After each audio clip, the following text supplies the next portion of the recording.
deer head, Shirsha head, deer head. So it's when the moon enters the constellation of Magha Shirsha, Shiras, deer head. It's the ninth month of the Hindu calendar. And as Prabhupada said here in the purport, it's the time when the grains are being collected in the fields. It's the time of harvest. It's a very, very joyous, rewarding time of the year. I remember in my childhood, I also grew up in a village, and all the farmers at the time of harvest actually, just like here in India and in your Hindu culture, it is also being practiced that the first harvest, the first grains, the first fruit, the first vegetables would be put on the altar in the church and offered to God as thanksgiving, because actually our life is dependent on farming and agricultural products like that. So it's a very joyous, very festive time after all that hard work and watching the weather and weeding the weeds and tilling the land. This wonderful reward is given. And of course we also know that this is the time when the gopis perform the Katyayani Vrata here in Vrindavan.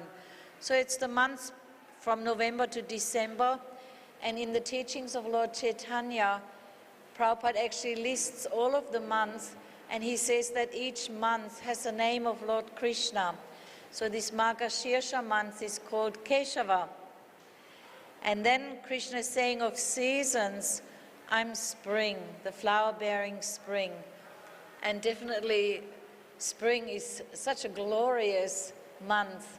I just returned from Germany, and there also we experienced coming from winter into spring. And as soon as the sun warms up the earth, immediately, even out in the wild, in the fields, flowers sprout up, the trees burst into blossoms, and it's just such a joy. It's just such a joy, you know, to be walking, and one moment you see this very quiet tree, bare tree, and then the next morning you wake up and there are all these beautiful pink or yellow or white blossoms all over, and it really gives a joy in the heart. And it made me think, because, you know, walking through nature and watching Krishna's creation in that way, it affirms and assures us as devotees especially that even so one of the biggest topics in the world, you know, is this climate change. But really Krishna is in control of the climate, not the human beings with their cars and whatever they're claiming, CO2. Krishna is in control. He's still arranging the seasons, the months, and everything is going on. And without his sanction, nobody can destroy anything, really. So I just briefly touched on these particular opulences that Krishna is listing in today's verse. And the chapter's nearly coming to an end. And I was thinking, actually, it's such a nice meditation. We've heard every evening so many beautiful opulences of Krishna. Sometimes you could think why Krishna is glorifying himself. But actually, he's just speaking the fact. He's just assuring us in so many ways, I'm in control. I'm the origin. I'm the source of everything. And why he's telling, a main reason why he's telling these opulences is because to help us meditate on him. Because as Prabhupada is explaining in the beginning of the Bhagavad Gita, Krishna is speaking the Bhagavad Gita through Arjuna, but for the benefit of all of mankind. So many chapters we've heard, first 6 chapters on Karma Yoga. Krishna is explaining about karma, about jnana, about yoga, doing your duty, watching out how to control the mind, you know, so many things. Then he comes in the 8th chapter, and then of course in the 9th chapter he's explaining the most confidential knowledge. What is the most confidential knowledge? Krishna says in the last verse of the 9th chapter. He says, Man mana bhava mad bhakto. Always think of me. Madhyaji mam namaskuru, mam evaishyasi yuktvaivam atmanam mat parayana. He's speaking, he's guiding Arjuna. He's guiding Arjuna in so many ways to the point of pure devotional service. We heard in the 2nd chapter how Krishna is saying to Arjuna, just become my instrument, just become an instrument in this fight. And you might think, well, maybe Krishna is just speaking so many things to convince Arjuna to fight. But that's only just a part of the reason. Really, he wants him to come to pure devotional service. He wants him to come to the perfection of his eternal loving relationship with Krishna. And Krishna wants that for all of us. So he's saying, Man mana bhava mad bhakto. Engage your mind always in thinking of me. Now, we've heard in the past, how can you think of somebody all the time? Really, it's only possible if you have love for that person. So that love, of course, is lying dormant within everyone's heart, and we're trying, to awaken our love for Krishna, but we're sometimes, not so successful. So then Krishna is giving all these opulences, and these are such beautiful meditations, because each and every one of these opulence is non-different from him. And it is helping us to connect with Krishna. So I wanted to speak something about this remembrance, because we're hearing about, how devotional service is Shravanam, Kirtanam, Vishnu Smaranam. So in this 10th chapter, specifically, Krishna is encouraging how to remember him, how to think of him all the time. So I wanted to, I forgot the book now. What have I done? Krishna. I wanted to read, actually, I'm sorry, I made a mistake. I was going to bring my little Nectar of Instruction book with me, but I slipped up. I left it at home. So anyhow, in text 8 of the Nectar of Instruction, we're just reading and studying those verses again. So it was on my mind, so I thought I'd bring it up this evening. How to help, how to remember Krishna. And in the text 8, do you have it there?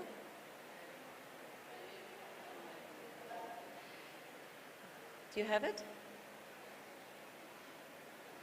I wanted to read it. In the text 8, Rupa Goswami is giving the essence of all advice. No, she can't find it. Anyhow, the verse is encouraging us also how to think of Krishna. Do you have it?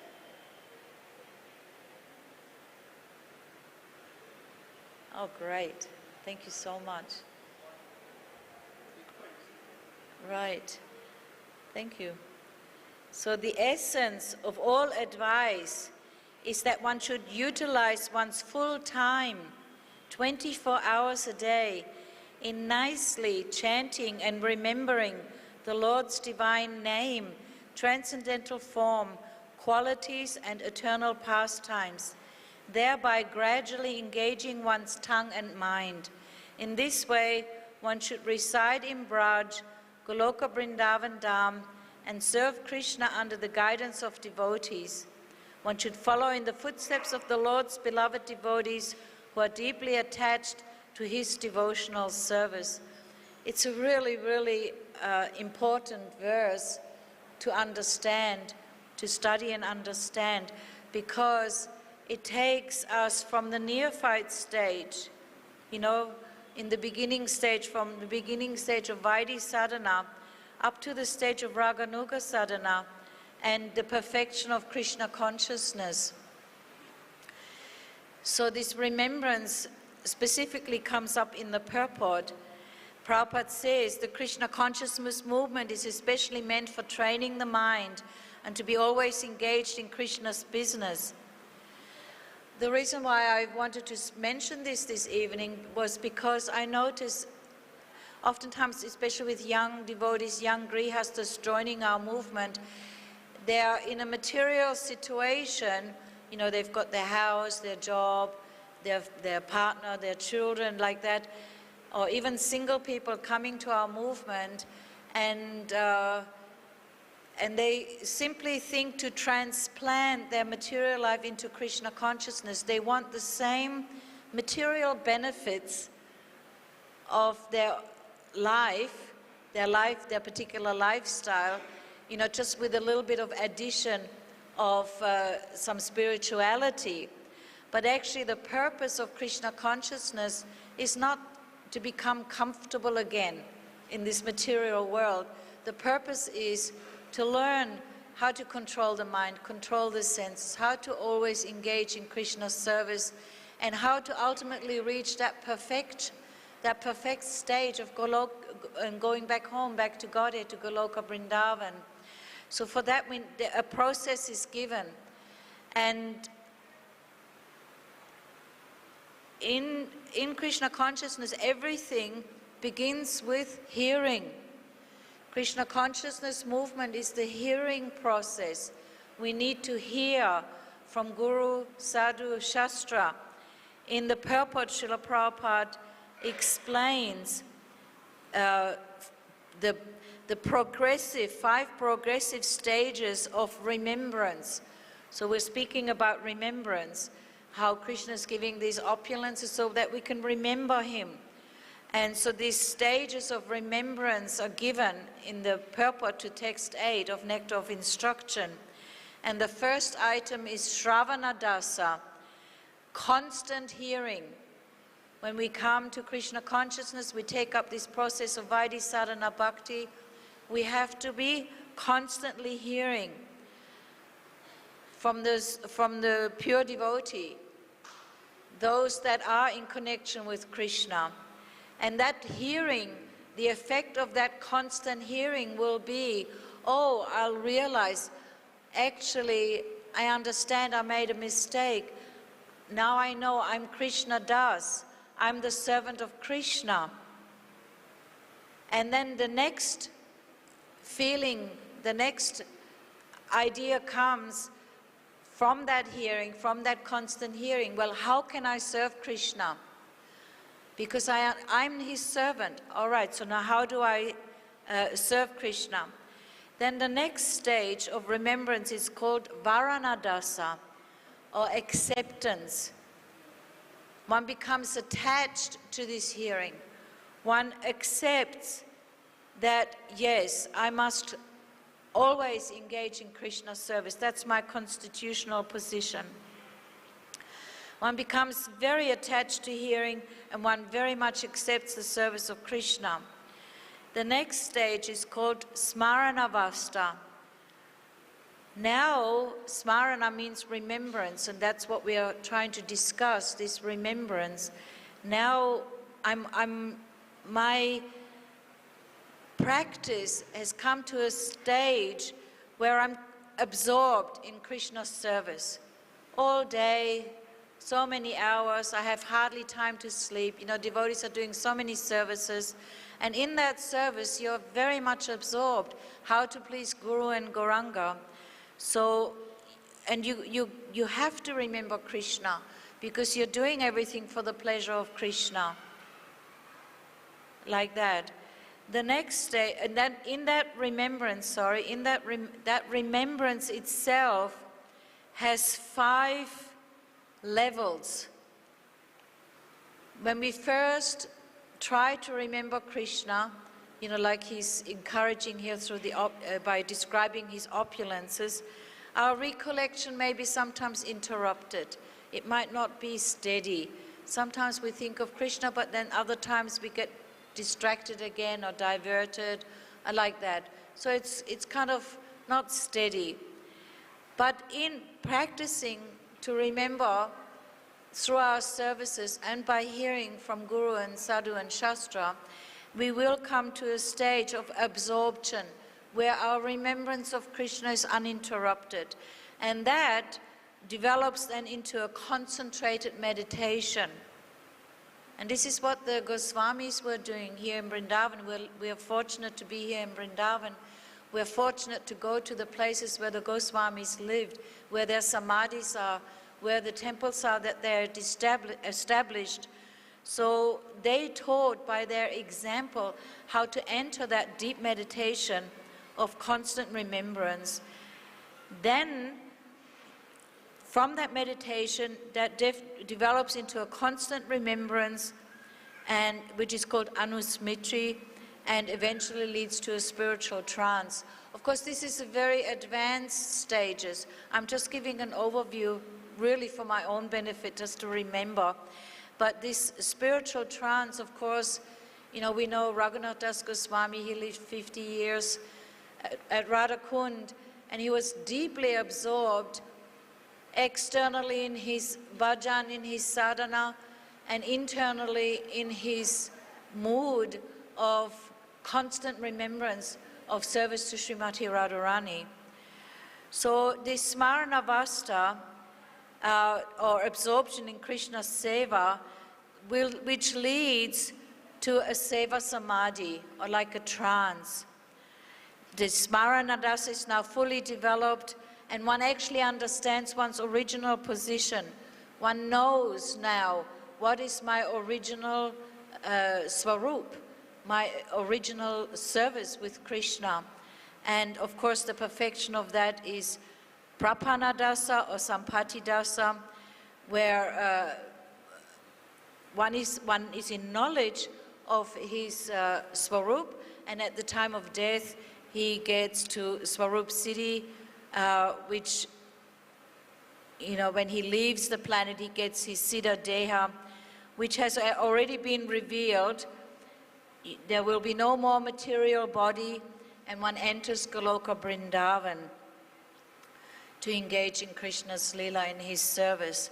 And all of that, you know, like it's quite an advanced process, but all of this begins, this perfection of coming to know and engage in your original eternal position as servant of Krishna begins with hearing. And that's why we're so fortunate to be hearing these opulences of the Lord and be able to remember him in so many ways throughout the day and night. Because we know, as we know from the Brahma Gayatri mantra as well, that Krishna is the original Guru.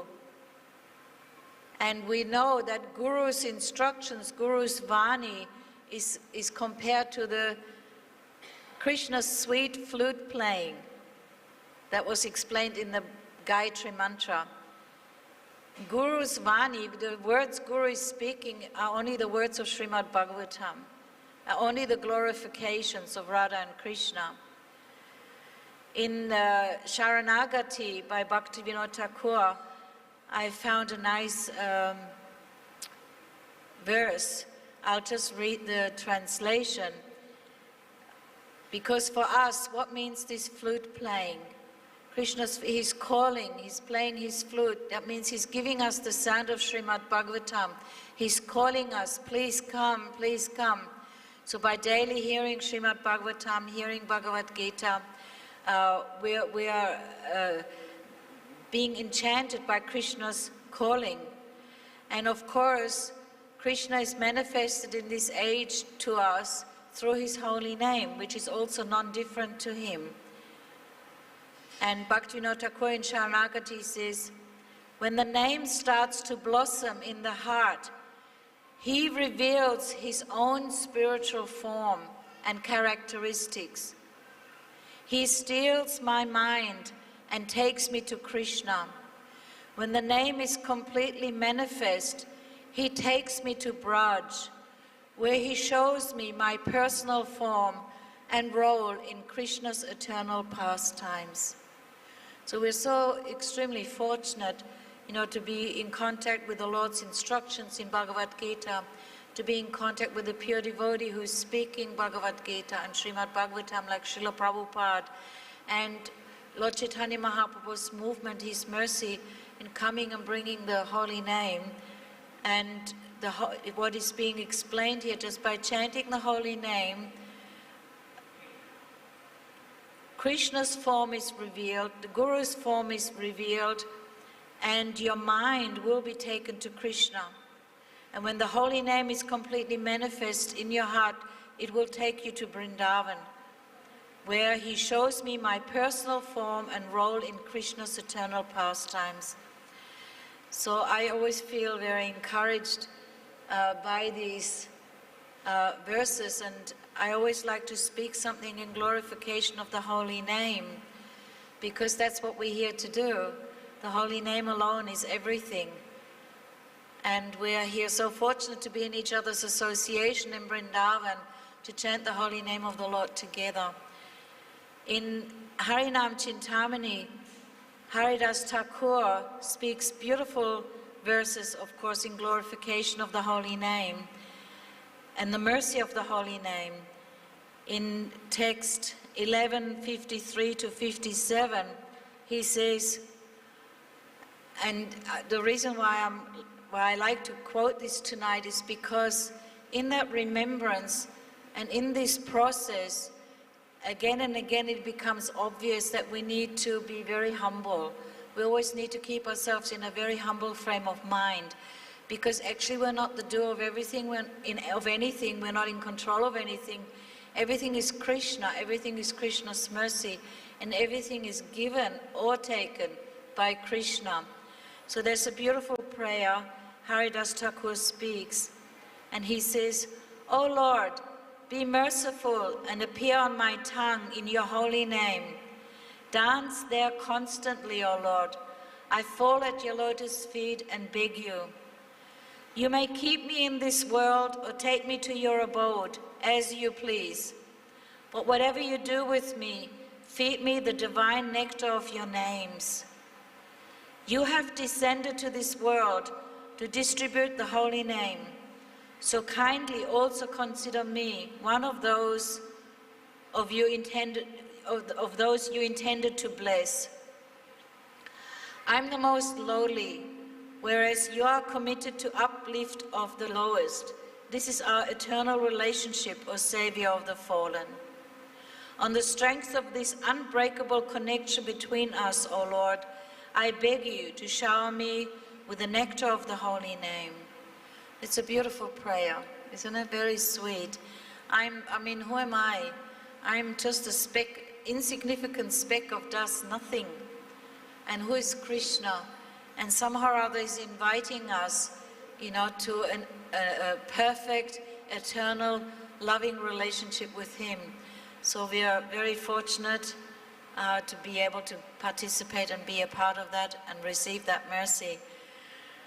Thank you very much for your attention, and if you have any questions or comments, please excuse my shortcomings. Yes? Is there a microphone? Or you want this one?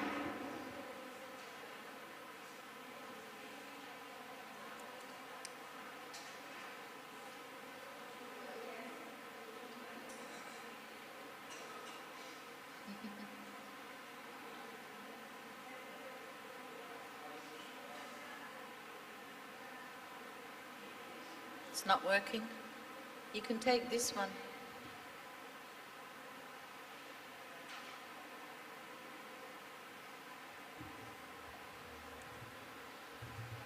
Come, take this one.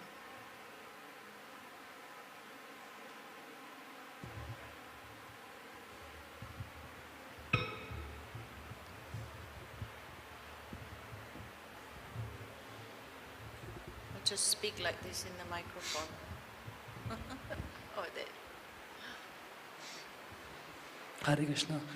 In this verse, Krishna says, in month I am November to December, Mragshira. I can't. Of the month is Margashira, yes? Yes. And in season, so in Veda I am Samved. And in which Gayatri month is being referred? Om Bhurbhuvasvaha Tassavitur. The sound is really poor. Yeah, keep it a little bit further away. I can't hear it. Which Gayatri month? which Gayatri month is referred here? Om Bhurbhuvasava Tassavitu Varnam, that or Lord Shri Krishna Gayatri month? In this verse, Krishna says that in mantra I am Gayatri mantra. Yes, So yes. which Gayatri month? Well, I don't know. All I know is from the purport that that Srila Prabhupada is explaining that the Gayatri is a word for Gayatri is the meter or the rhyme. So, and then Prabhupada, he brings the attention to the Gayatri mantra that we're chanting every day. So Srila Prabhupada is referring to this Gayatri mantra. There is one mantra, Om Devki Nandanaye Vidmahi Vasudevaya Dhimahi Tanno Krishna Prachodaya. Yes, Yeah, yes. so this mantra I think Prabhupada is referring. Yes, yes. Or that Saraswati Gayatri mantra which I Saraswati can't chants. actually, I'm really sorry, I can't hear anything. Uh, He's speaking about the Gayatri mantra that the devotees receive in our movement at the time of Gayatri initiation. That's the Gayatri mantra he's speaking about. Okay? Thank you. Okay, sorry. Was a problem with the microphone. Is that okay? Somebody wants to add something? Yes, you have a question?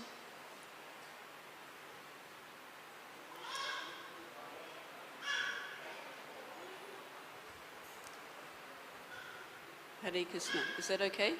Okay. Okay, so actually we're given 7 Gayatri mantras. Pardon? We're given 7 Gayatri mantras. That's true, yes. But if in terms of how you're speaking that it's the meter, it probably means all Gayatri. Because actually every Devata even has their own Gayatri mantra. Every incarnation has their own Gayatri mantra. We have 7 Gayatri mantras, but there are so many more Gayatri That's mantras. right. And that probably means Gayatri as a meter, like you suggested Yes. when you were reading the purport. And in the purport, Prabhupada is referring to Srimad Bhagavatam also. Yeah, that's also Brahma Samhita.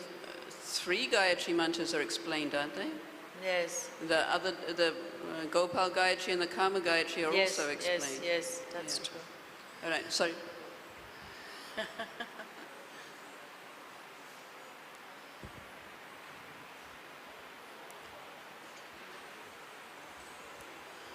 Sri Radhe, uh, I would just like to comment, because while you were explaining, you mentioned the word Dhimahi, uh, while Prabhupada was giving the instructions. So Dhimahi mantra is a very sacred which comes into the Gayatris, which usually Brahmins are being initiated by their gurus. So they don't even pronounce it by the sound. So it's so sacred that, Yes, there are some yes. rules. It's silently chanted. Yes. So I think he has given the glimpse by saying the word Dhimahi. And that is the most ancient mantra which in Sanatan culture, it has been so old, and that is, maybe it's my personal, but maybe that is the one while you are working and you have a lot of attachments everywhere, you need to do your duties also. So some techniques like how that could be.